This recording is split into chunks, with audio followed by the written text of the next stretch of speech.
hommage doit être rendu au maréchal Mohamed Idriss Déby Itno, qui dès les premiers jours a pris ça comme politique. Ouverture. Il a ouvert aux politico-militaires, aux exilés, aux Tchadiens de tous les bords qui étaient des gens de l'opposition radicale, on appelait à l'époque. Et aujourd'hui, pour la plupart, pour certains, ils ont décidé d'avoir une participation, quand bien même ils gardent leurs principes.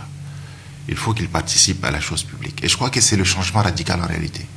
Et ça, c'est une volonté, effectivement, d'un homme, et qui a été appuyée par également tout le peuple tchadien. Et donc, on peut que se réjouir que tout ce qui a été promis dans le premier discours du président de la République, le 26 avril, tout ce qui a été engagé, tout ce qui a été promis, a été réalisé.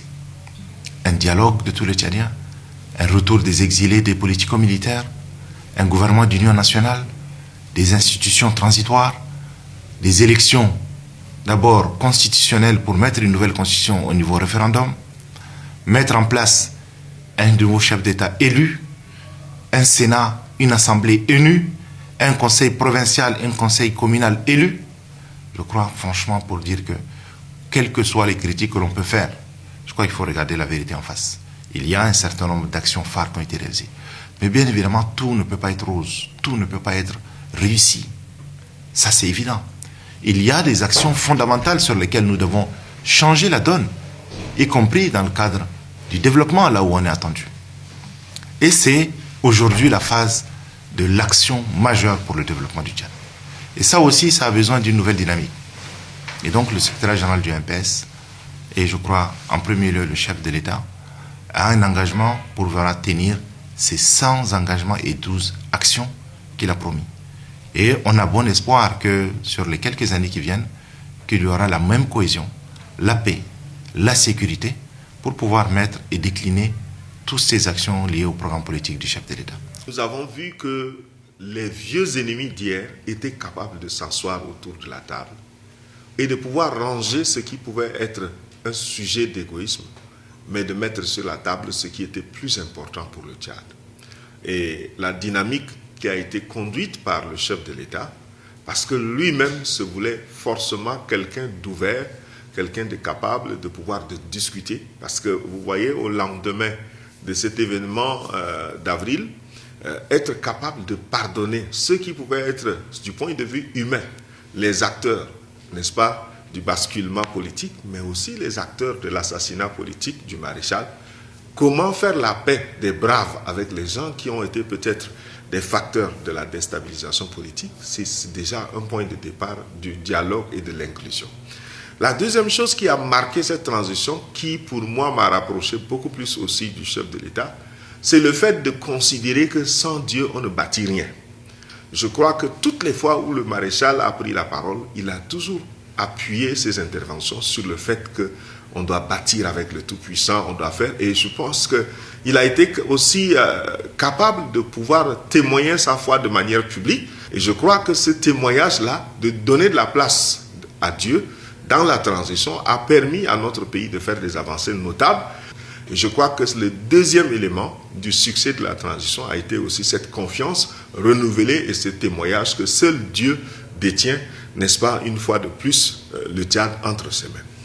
La troisième chose que je dirais, c'est le fait que les Tchadiens se sont unanimement entendus pour dire « ça suffit ».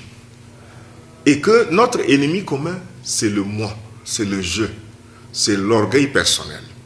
Qu'il ne s'agit pas de regarder à l'extérieur, qu'il ne s'agit pas de regarder à l'autre, mais qu'il faut que chacun de nous se dise que j'ai besoin de céder de la place à l'autre et je dois accepter l'autre. Il faudrait aussi relever que de manière exceptionnelle, nous avons été le pays qui a pu organiser 5 élections dans une année. Ça, c'est une capacité énorme à relever. En plus de cela, ces 5 élections ont été organisées pratiquement sur des financements nationaux. Donc, vous voyez bien que la volonté du retour à l'ordre constitutionnel, la volonté de la mise en place des institutions démocratiques a été une volonté forte.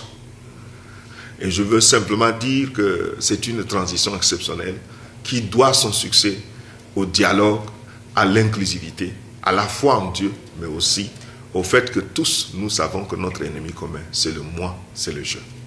Aujourd'hui, grâce donc à la volonté des autorités militaires de transition de l'époque, l'actuel maréchal Mahamat Idriss Déby Itno, qui est un homme qui a fait preuve d'assez d'humilité, mais aussi de sagesse, pour pouvoir tendre la main à tous les acteurs, y compris à nous autres qui étions, il faut le dire, dans des contestations aujourd'hui.